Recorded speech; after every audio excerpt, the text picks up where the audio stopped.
mga kapatiran sa buong bansa, sa ito mga kauto dyan sa Panay, sa ating mga kaigsuunan din sa Cebu, sa ating mga kapatiran sa Kadiwa, Kalasag, sa ayan, Australia, at buong member ng global community. Magandang araw, magandang umaga po sa ating mga kapatiran dyan, at sa lahat ng mga manunood, magandang umaga po. Welcome po sa ating programa Daily Bread. Nasa Exodus chapter 2 na po tayo. Ito po ay tungkol na sa lahi ni Moises. Okay. Basahin ko po sa Tagalog, verse 1, chapter 2. At isang lalaki sa lipi ni Libi ay yumaon at nag-asawa sa isang anak na babae ng lipi ni Libi. At ang babae ay naglihi at nanganak ng isang lalaki, at nang kanyang makita na maganda ay kanyang itinagong 3 buwan. At nang hindi na niya maitatagong malaon ay ikinuha niya ng isang takbang yantok at pinahiran niya ng biton at ng sahing, at kanyang isinilid ang bata roon at inilagay sa katalahiban sa labi ng ilog. Okay. Ito po ang mga pangyayari kung saan sa yung binasa o yung aralan natin nung nakarang chapter. Doon gumawa yung paraon ng batas na lahat ng isisilang, yung bagong silang na bata na lalaki na mga Hebreo ay ipapatay, dahil nga nalaman ni paraon sa kanyang mga na magaling din sa mga propesiya na may isang batang Hebreo na ipapanganak at maggugawa ng yung pag-aaklas o yung tinatawag na magliligtas sa mga sambayanan ng mga Hebreo. Kaya gumawa ng paraan itong si Paraon na ipapatay lahat ng mga bata na bagong isinilang, at yun ang mga lalaki ng mga Hebreo. At dito na ipinanganak si Moises, gumawa din ng paraan itong kanyang mga magulang upang hindi maipatay o ang kanilang anak na si Moises. Kaya ipinaano doon sa tabi ng ilog, inilagay. Pasok ng basket na binulit nila ng spalto. At mayroong nakikita ako dito, Brother Rex, ito yung sinasabi na nakita nila ang bata na maganda. Siguro hindi pinapatay kasi maganda. Wapo. Mas kasi advantage ang maganda. At may napapansin din akong similarity sa kaganapang ito, Brother Rex, kasi pag mga na-assign na magiging misaya, tagapagligtas sa isang katauhan o sa isang bayan ng Israel, ay planuhan talagang ipagpapatay ng mga lahi ng serpent. Kagaya ni Abraham, kung siya ipinanganak, pinapatay din. Hindi man natin mababasa dito sa Biblia, ngunit sa ibang mga extra biblical source, mababasa po natin na pinapatay din siya ni Nimrod. Sa panahon ni Moses, itong si Moses, ipinapatay din.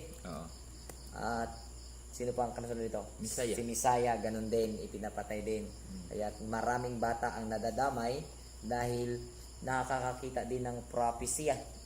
May pangitain din. Kaya may propesya po ang ang kalaban. Sabihin natin sa panig ito ng Diablo na isisilang ang isang bata na magliligtas ng sambayanan ng Israel. Tutuloy ko po, Bro Rex, sa verse 3. At nang hindi na niya maitatagong malaon ay kinuha niya ng isang takbang yantok at ipinahiran niya ng biton at sahing, at kanyang isinilid ang bata roon at inilagay sa katalahiban ng tabi ng ilog. At tumayo sa malayo ang kanyang kapatid na babae upang malaman ang mangyayari sa bata. At ang anak na babae ni Paraon ay lumusong upang maligo sa ilog. At nang nagsipaglakad ang kaniyang mga abay sa tabing ng ilog, at kaniyang nakita ang takba sa katalahiban, at ipinakuha sa kaniyang abay. Okay? At kanyang binuksan at nakita niya ang bata. At narito ang sanggol ay umiyak. At kanyang kinaawaan at sinabi, ito ay isa sa mga anak ng mga Hebreo. Okay. Ito na yung pagkakataon na nakita ang itong bata na nakailagay sa basket. At ito ay sinamahan pala ng kanyang kapatid na si Miriam. Na si Miriam. Itong yung sanggol, sinamahan pala ito na nakatingin lang na nasa malayo. Kaya nung makita ito ng anak ng paraon, ay nakuha at nadali niyang na-identify na ito ay isang anak ng mga Hebreo. Siguro ito ay sa kanyang forma. Isa na dito yung kulay siguro kakaiba. Yung kulay ng mga Hebreo. Ang sa aking nakikita na identity ng mga Hebrew, yung damit. Yung damit. Yung damit yung pangputos ba? Yung parang lampin. Lampin yan sa Bisaya kasi iwan ko kung anong Tagalog. Yung panyang kumot. Yun po ang may tanda po doon na mahilig po kasi ang Hebreo ng pula at saka blue. Yun ang may mga palatandaan ang Hebreo na kulay. Kaya na-identify niya sa pamagitan ng kumot na nandoon sa bata na yun ay isang Hebreo. At siguro tama din sa kulay o sa itsura. Kaya na-identify ni anak ni Paraon na yun ay Hebreo. Anak ng isang Hebreo. Okay? At kanyang binuksan at nakita niya ang bata at narito ang sanggol umiyak at kanyang kinawaan at sinabi ito ay isang anak ng mga Hebreo. Nang magkagayoy sinabi ng kanyang kapatid na babae sa anak ni Paraon, yayaon ba ako at itatawag kita ng isang sisiwa ng mga babaeng Hebrea na makapag-alaga sa iyo ng batang ito? At sinabi sa kanya ng anak ni Paraon, yumaon ka. At ang dalaga ay yumaon at tinawag ang ina ng bata. At sinabi ng anak ni Paraon sa kanya, dalhin mo ang batang ito at alagaan mo sa akin. At bigyan kita ng iyong kaupahan. At kinuha ng babae ang bata at inaalagaan. Okay, yada. So, ito para itong kapatid ni Moises, yung si Miriam, siya yung nagdadala sa bata sa tabing ilog. Siya pa ang lumapit ng nakuha na ang bata ni anak ni Paraon, itong prinsesa, nakuha na yung bata.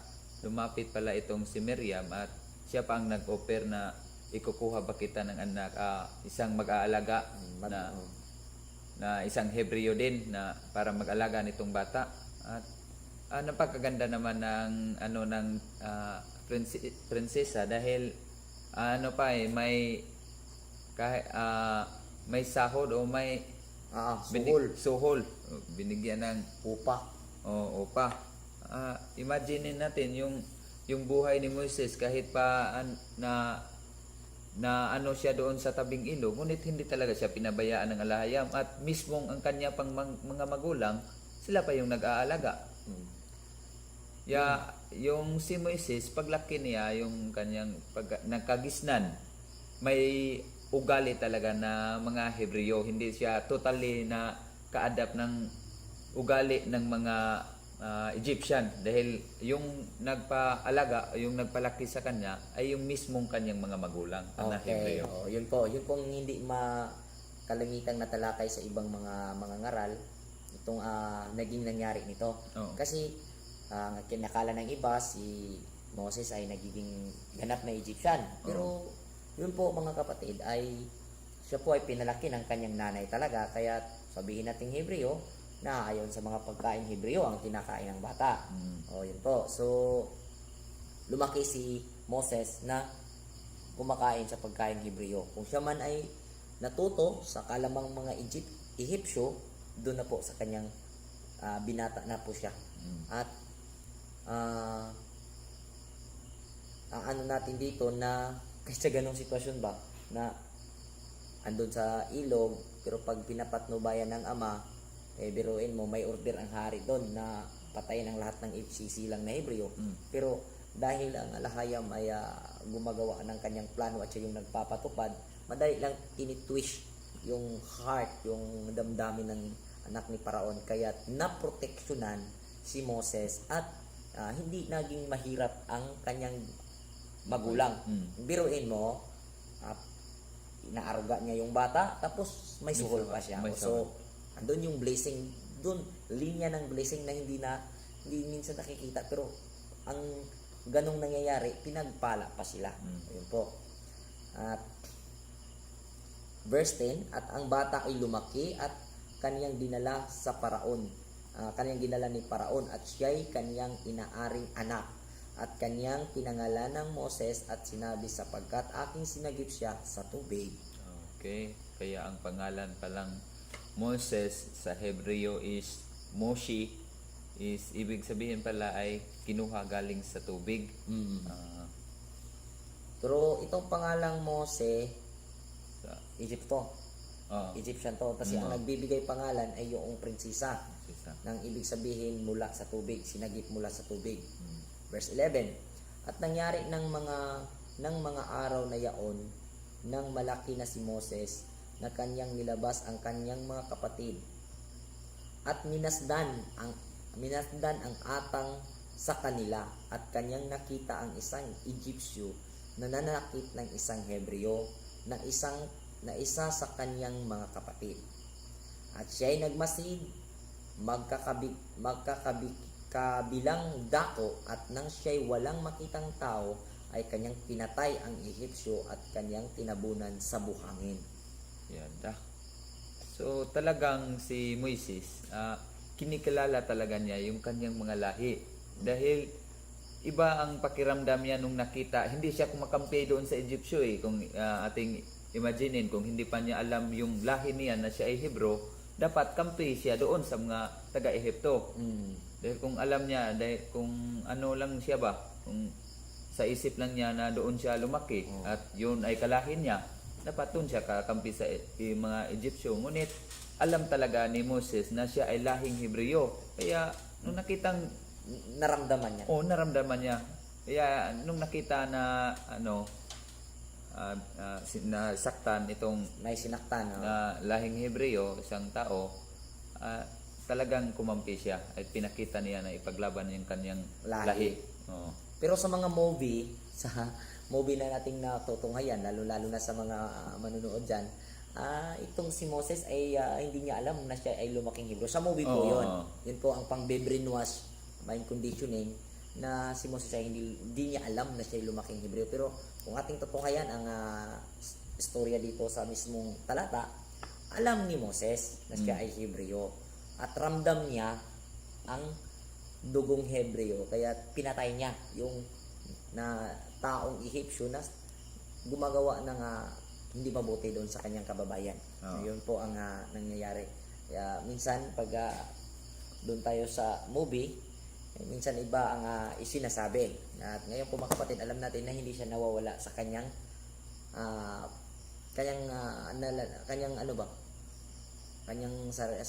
pagkakaalam na siya ay Hebreo talaga. Okay? At siya'y lumabas ng ikalawang araw at narito na may dalawang lalaking Hebreo na nagbabagbag at kaniyang sinabi roon sa umapi, bakit mo sinaktan ang iyong kasama? At sinabi niya, sinong naglagay sa iyong pangulo at hukom sa amin? Iniisip mo bang patayin ako na gaya ng pagpatay mo sa Ehipsyo? At natakot si Moses at nagsabi tunay na ang bagay na yaon ay nahayag. Okay. So, yung nakita niyang dalawang Hebreo na nag-aaway, pinapakita niya na hindi siya kumakampi talaga sa isa sa kanila dahil kanyang pinag-uusap yung dalawa.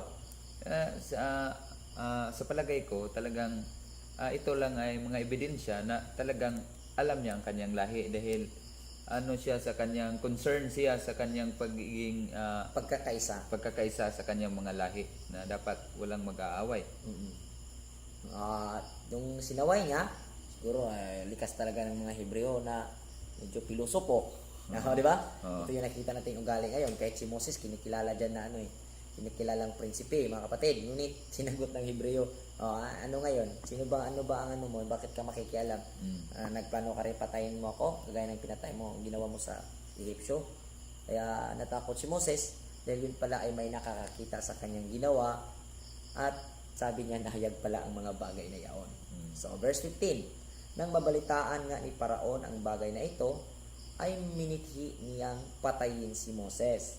Datapwat si Moses ay tumakas sa harapan ni Paraon at tumahan sa lupain ng Midian at siya'y umupo sa tabi ng isang balon. Okay. Sa pagkaalam, yung nalaman na ito ng Paraon, pinapatay pala, inutusan ni Paraon na papatay si Moses. Siguro may malaking malaking dahilan na nakatago talaga na kung bakit talaga ipapatay ng Paraon. Dahil imagine mo, kung iisipin mo, kung ituring lang itong si Moses na isang hari din, ituring ito ng Paraon na prinsipe, yung pinatay niya, kanila lang yung alipin, yung mga Egyptian. Ganito kasi nangyayari niyan. Ang may alam na siya ay Hebreo, yung anak lang.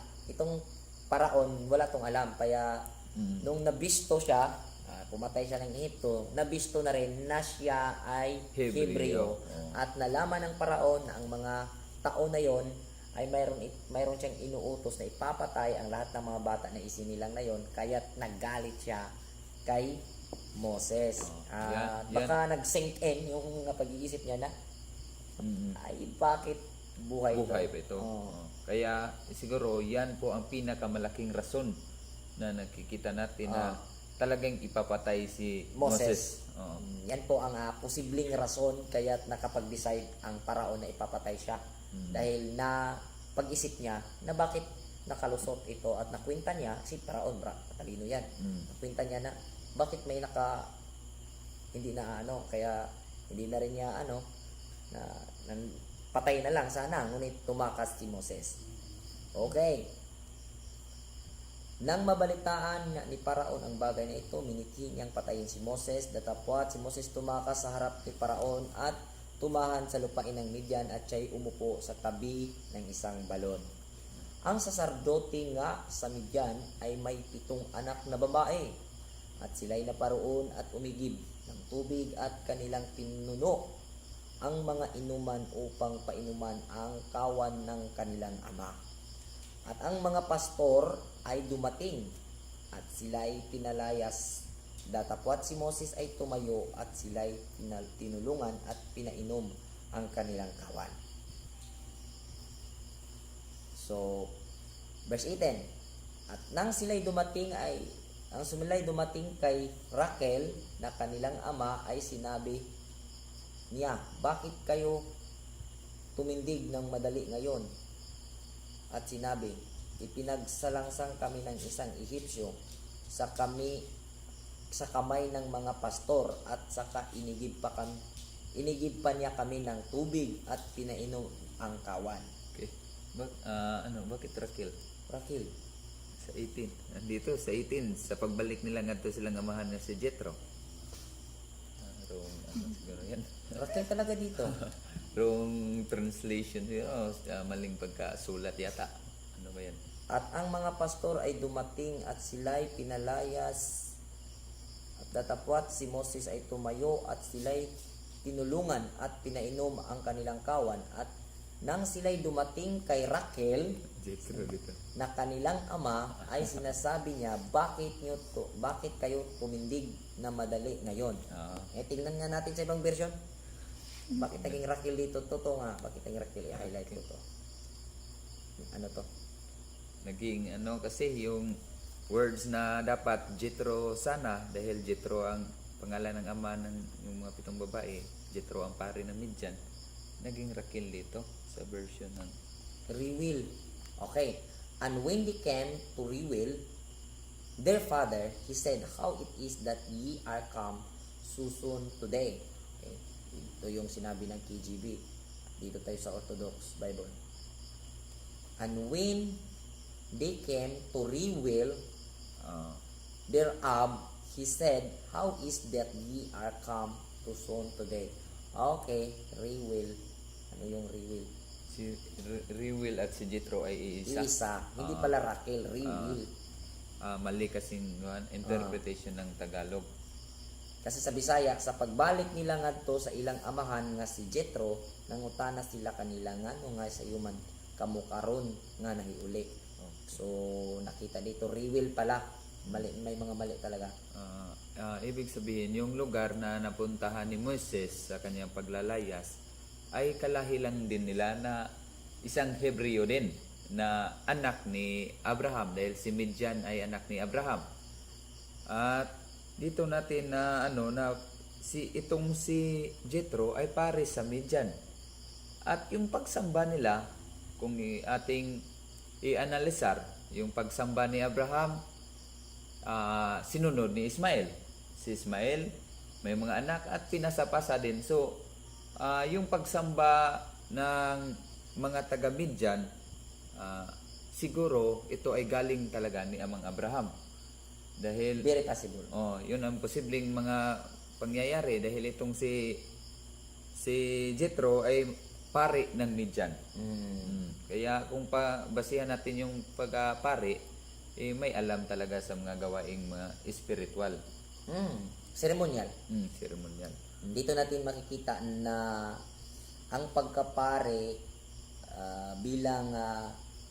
bilang Hebreo sa angkan ni Abraham ay mayroon talagang pare. Wala pa ang Israelites, mayroon ng pare. Mayroon ng gumagawa at nagpapatuloy sa mga kaparaanan na ginagawa ng ating ninunong si Abraham. Dahil ito pong si Midian, anak po ito niya ni Keturah. At kung ating mababasa din po doon sa panahon ni na Joseph, na yung Midian at Ismael ay nagkahalo. So possible nitong nangyayari, itong mga angka ni Abraham na ito ay lumago din, at una ito silang dumami dahil sa Israel, at nagpapatuloy sila sa kanilang pagsamba sa kaparaan ng pagsamba ng kanilang ama na si Abraham. So itong pagkapare ay, kung pag-uusapan sa pagka-Hebreo, mayroong mga pare na hindi mula sa Levita, at ito nga ang katunayan, si Jethro. Okay. Verse 19.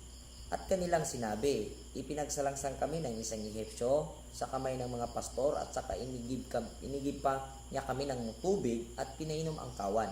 At kanyang sinabi sa mga anak niya, at saan naroon siya? Bakit ninyo iniwan ang lalaking yaon? Tawagin niyo siya upang makakain ng tinapay. Okay? At si Moses ay natuwa na makisuno sa lalaking yaon, at kanyang pinag-asawa kay Moses si Zipporah na kanyang anak. At nanganak ng isang lalaki, at kanyang pinangalanang Gershom, sapagkat kanyang sinabi, ako'y nakipamayan sa ibang bayan. At nangyaring pagkaraan ng maraming araw na ang hari sa Ehipto ay namatay, at ang mga anak ni Israel ay nagbuntong hininga dahil sa pagkaalipin, at sila'y dumaing, at ang kanilang daing ay umabot sa iluhin dahil sa pagkaalipin. At dininig ng alahayam ang kanilang hibik, at naalala ng alahayam ang kanyang tipan kay Abraham, kay Isaac at kay Jacob. At nilingap ng alahayam ang mga anak ni Israel, at sila'y kinilala ng alahayam. Yada. Ito po ang nakasulat sa chapter 2 ng Exodo. So ang mga pangyayaring ito, buhay ni Moses nung pagdating niya doon sa lugar ng Midian, at doon nagkaroon siya ng asawa na anak ni Jethro, at sa kanyang kabutihang loob, sa kanyang pagtutulong, ito ang dahilan kung bakit siya pinangasawa at pinatira sa bahay ni Jethro. At dito, isa sa pinakamahalaga na ang punto dito, yung ng mga Israelita, yung kanilang daing sa alahayam, at dininig sila ng alahayam. Sa English, cried out. Ang Ang sa Bisaya, mituaw. mituaw sa alahayam. At yun po ang ano ng mga Israelita dahil dininig sila ng alahayam sa kanilang mga daing at na ano ba yun? Naalala ng alahayam ang kanyang ginawang kasunduan, kasabutan sa ama nating si Abraham, Isaac at ni Jacob. Kaya ang pagliligtas pala ng alahayam sa panahon ng mga Israelita ay dahil sa kanyang covenant na nagawa ng mga ating mga ninuno.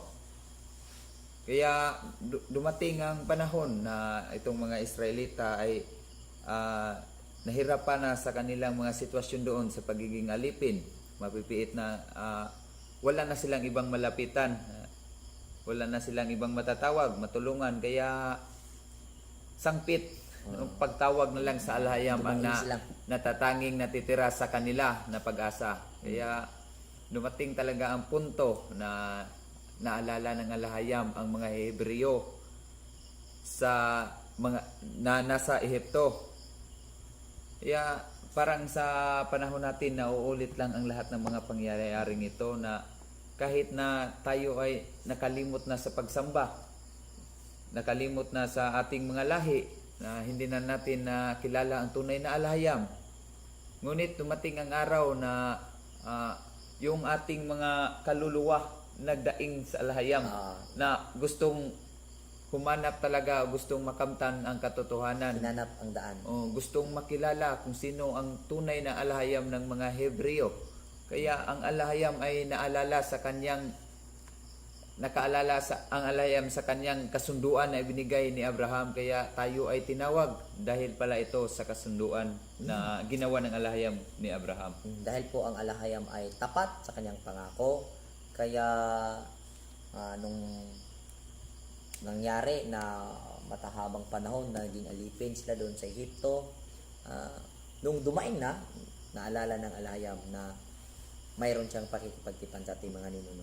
Yun nga sinabi mo, Brother Rex, na ulit lang sa ating kapanahonan na naging alipin din tayo sa mahabang panahon, sa mga katuruan, sa mga relihiyon, sa mga doktrina na gumapo sa atin ng mahabang panahon at para pa ring may kulang dito sa ating kaya dumaing tayo na hanapin ang tamang kaparaanan upang makilala natin ang Aba.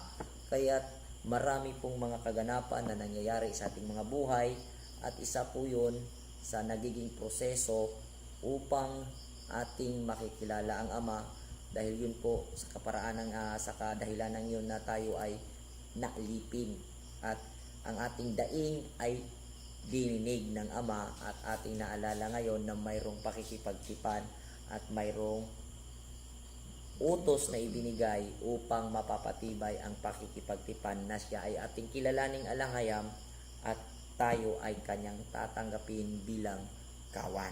Yes, so, ang nakikita nating mensahe ngayon dito, Brother Rex, para sa ating mga tagapanood, sa ating mga kapatiran, ang alahayam po ay tapat sa kanyang pangako at mahalaga sa kanya ang pakikipagtipan.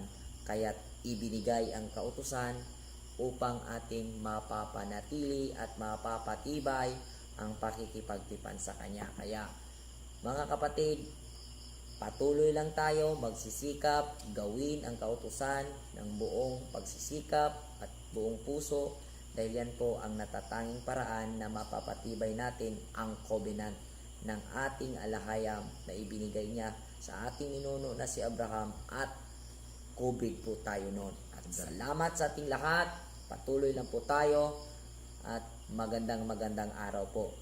Shalom Aleichem. Shalom.